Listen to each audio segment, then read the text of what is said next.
Good day mga kabonsai army, andito na naman po tayo. Salut. For today's video, nawa po habang pinapanood nyo to ay nasa mabuti kayong kalagayan. May isa po tayong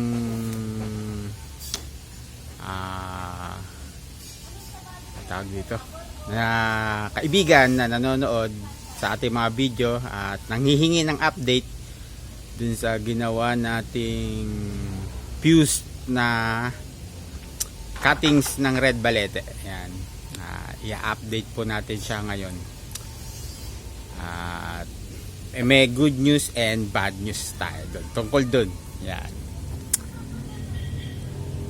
Tingnan po natin siya. Hello po.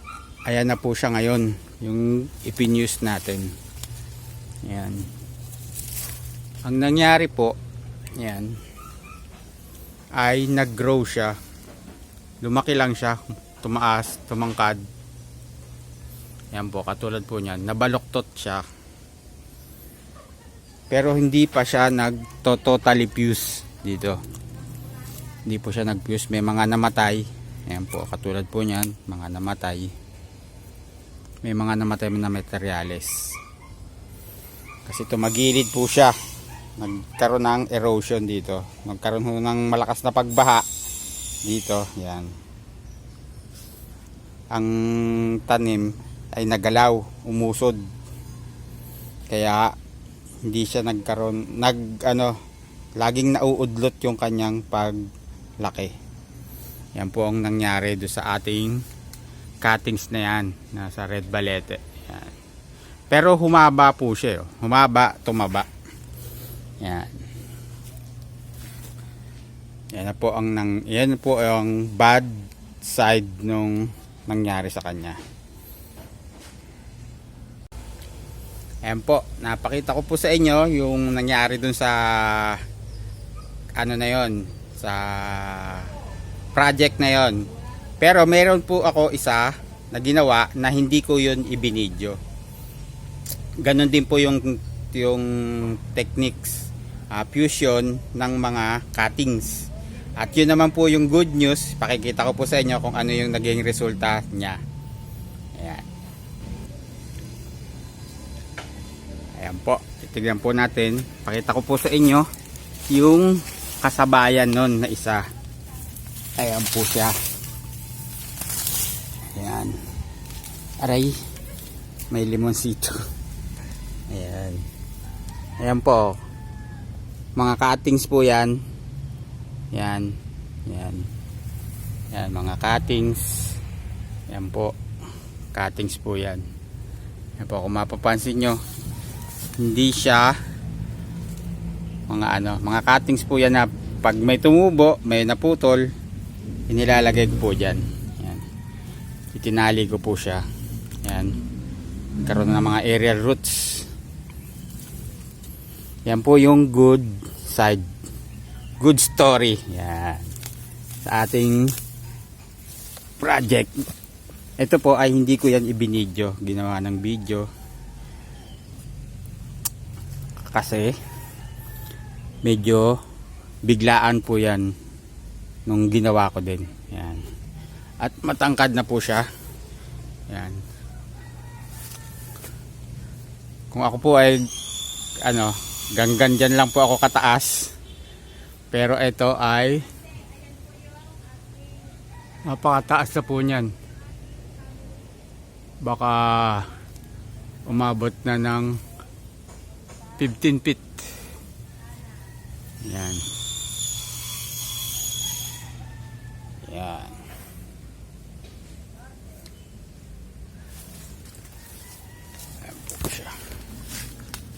Yan. Pakataas po niya. Kaya yan po ay success naman. Ayan po. Puntahan naman po natin yung project na Picos Tiger Bark na gagawin din po yung fusion. Yan. Ito naman po ay mataas yung naging success rate. Yan po. Sa mga datihan na nanonood sa akin ng video, yan, familiar kayo dyan. Yan. Okay naman po siya. Yan. Medyo rumekta na yung ibang ugat sa lupa. Yan. Ito yung nanggaling dun sa Sumo project na minarkot. Pinaugatan po natin dun sa isa na tiger bark. Yan po yung sinasabi ko. Yan. Yan po yung kinabit natin dyan patagilid. Yan. At pag magkakaroon po ulit tayo ng mga bagong cuttings, ilalagay naman natin yan sa mga pagitan dito. Yan. Paikot po yon sa mga pagitan para pag ipinag-fuse po natin na ganun ay mataba agad yung materialis natin. Tapos ito magiging first branch, tapos second branch. Doon sa likod ayun ay back branch. Ayan. Ito yung magiging back branch niya. Yan, na-set up na po natin yung mga primary na mga materyales. At yan, may mga cuttings po tayo na nanggaling dun sa ating mga materyales din. Yan. Ito yung mga ano natin, microcarpa. Yan. Okay naman siya, yung tatlo. Yan, update na din yan sa mga microcarpa ginawa natin. Yan yung iba na ating tiger bark. Ayan po yung isa.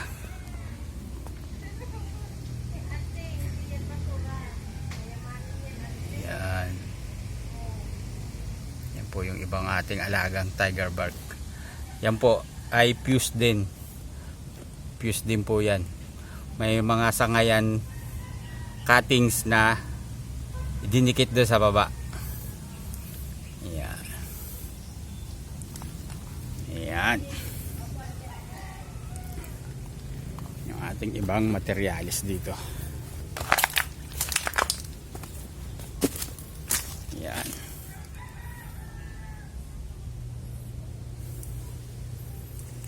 Yan.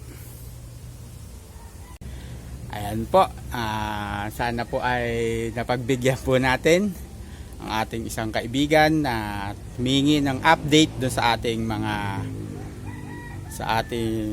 ginawa na red balete cuttings na fusion. Ayan. Hindi man naging maganda yung nangyari doon sa isa na ginawan po natin ng video. Doon sa isa naman po na ginawa natin na hindi naka-video, siya yung nag-succeed. Yan.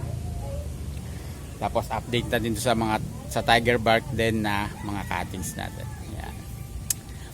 Katulad parang buhay din po natin yan. Minsan yung una nating ginawa hindi yan magsasucceed. Pero yung pangalawa, pangatlo, pang-apat, baka doon tayo mag-succeed. Yan. Huwag agad tayong panghihinaan ng loob sa una nating try and try. Tapos yung paggawa natin, sasamahan natin ng panalangin mula sa ating lumikha, sa ating Diyos, ay malamang pag kalooban niya, matutupad yan, mangyayari. Yeah. Kaya hanggang dito na lamang po. Stay safe po sa ating lahat. God bless. Salute. Adios.